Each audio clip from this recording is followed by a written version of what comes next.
scoreboard up there. If you have any discrepancies with the score, just talk to me. If you think it's wrong, I had to do it last time. I'll go back and watch everything and make sure it's good. But I'm doing the score personally, so.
right, guys. This is Stephen White with Omega TV, and I've got Mr. Ben Sutherland here with me. What's up, Ben? What's up, Steven? How are you, buddy? Oh, well, you know. We're working it out, and we're getting ready to start this thing. Guys, if you're watching on pay-per-view, we are about to restart the pay-per-view stream. Don't freak out. Right before we start the match, we always restart. Makes things easier when we have our recordings and stuff like that. So, especially for the reloops for you guys to go back and watch, so you don't have to wait through an hour. So be prepared for that. That'll be in just about a minute or so. But we are getting ready to start everything off. So bear with us. Again, if you're on pay-per-view, that stream will restart in just a minute, probably right after Fedor finishes this warm-up rack. So, guys, if you're watching on Facebook, remember, this is a free preview. We're going to give you a couple games, but really there's no reason to not go to omegabilliards.com and get your pay-per-view pass. Let me put that ticker up there so you guys can see it. Fedor Gorst vs. Kopeny free preview. You can purchase your pay-per-view pass at omegabilliards.com. It is only, how much has it been? $19.95. $19.95 for 2 days. It's a race to 30. Both days we will take a short break when one player reaches 15, unless they are on a package of any sorts. So, this get is ready. cool. This is super cool. Let me screenshot that. That's awesome. nice to see. So, once again, guys, we're getting ready to do that. As soon as he finishes his practice rack, you're going to see the Omega TV logo pop up on your screen, and then the stream will restart on audio, video, web. All you have to do is hit that refresh button. If it doesn't come back up immediately, don't worry. Wait 10 seconds and try it again. So bear with us. We're getting ready to start here in just a minute. Don't go anywhere, guys. Kopeny versus Fedor Gorst kicks off in just a minute.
digital pool score.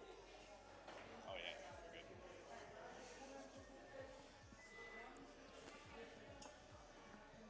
good. All right, ladies and gentlemen, welcome to the show. Looks like hoping you squeaked out the break there. This is going to be a race to 60 over 2 days. It'll be first player to 30 today. We will finish up tomorrow. 2 former world champions with too many titles and accolades to possibly mention all at once.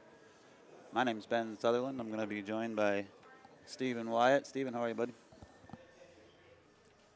Oh, we are good to go. I'm not used to having a second person. I like this. I got your back, buddy. So, guys, I'll be here kind of in and out. Ben's going to take care of discussing through the rack. This is Fedor Gorst, obviously the 2022 everything champion, but I'd say most notable are recently the Timball Bigfoot champion, and then also the 2022 Derby City Classic all-around champion, Fedor, and he's going to be playing the 2015 9-ball, Timball, and World Cup champion, Ko Pin-Yi. Ko got the break. I'm going to let Ben break it down for you guys. Remember, if you're on Facebook or YouTube, go get your pay-per-view pass right now. OmegaBilliards.com, that's where you're going to want to watch it. They are playing three-point rule. So, with the crossing of the 3-ball, it is a legal break. However, he did not make a ball, did he? He did not. Okay. And I didn't know there was a 3-point rule, so thank you for that. Yeah, so they are playing 3-point, 3-foul. They are playing cue ball fouls only. Let me see what they're discussing right here. And these guys are super friendly. If you saw right before we cut everything off, Ko went over and took a picture with Fedor. I don't know what they're discussing right now. Maybe they're discussing the 3-point rule. They're also using a bit of a newer format of racking and breaking. The 9's racked on the spot rather than the 1, and the players are forced to break from a small break box. So you won't see them breaking off the side rails at all. I'm wondering if maybe a third ball didn't go across. Oh, you know what? A third ball did not go across. I was thinking at first he made a ball, but if you look at our overhead camera, the 3 and the 6 are good, but no other ball crossed. The cue ball, I think, was on par, but it got kissed. I think that's what happened. I think it was an illegal rack, or illegal break, excuse me. Yeah, no, 3 balls didn't cross the head string, so Fedor just gave it back. Now, I don't know. Does Ko have the option to push? No, no push. And that's probably what they were discussing. Yeah. On an illegal break, you cannot push. Oh, wow. Good jump there, but he's left a wide open table for, as you referred to him, the Russian robot. We'll go 2 rows forward here. In between the 3 and the 9. Back towards center table. He's perfect. And we do have a couple different views for you guys. We do have our overhead, which I am going to make a small adjustment to. Bear with me, guys. We had to do some finagling this morning. We had a power outage issue last night. We're actually sitting in here waiting to finish setting everything up, and the power went out in the building, and we were told it would not come back on until well later into the night. And so we were not able to do most of our big setup until this morning. That was fun, wasn't it, Ben? Oh, yeah. It's always fun. I'm curious to see what he does here. Is he just going to kind of roll it, stay above it, or does he slide to the left and around the 6? It's going to be tough to call some of the stuff this man does. His cue ball control is one of the best in the world.